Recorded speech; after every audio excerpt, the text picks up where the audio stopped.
I'm Charlie Langmuir from Harvard University. All of us who work in the earth sciences want to understand how the earth works, but you have to approach that through a particular specialty. My specialty is looking at the rocks of the solid earth and largely the rocks of volcanoes. So we look at rocks from ocean ridges, the world's largest mountain range that pulls up beautiful rocks like this that are probably erupting as we speak. And then there are the rocks of convergent margins like Mount Fuji in Japan, where the plates are returned to Earth's interior. And there are the rocks of the ocean islands like Hawaii that occur in the middle of plates. All of these provide samples from the center of the Earth that tell us about how the Earth is functioning, as if we were sampling blood out of a syringe.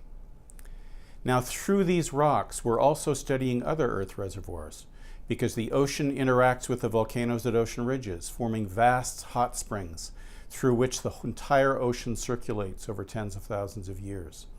And the volcanoes elsewhere produce gases that go into the atmosphere, controlling climate and influencing the amount of water at the surface and the size of the oceans.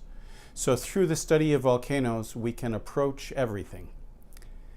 Our detailed approach is we do field work. We go to sea, on land, and on ships to collect samples.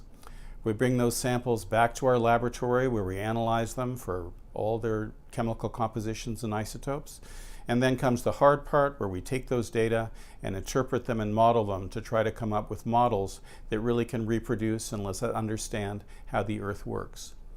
So our pathway is to use volcanoes to study almost anything. And that's what we're about.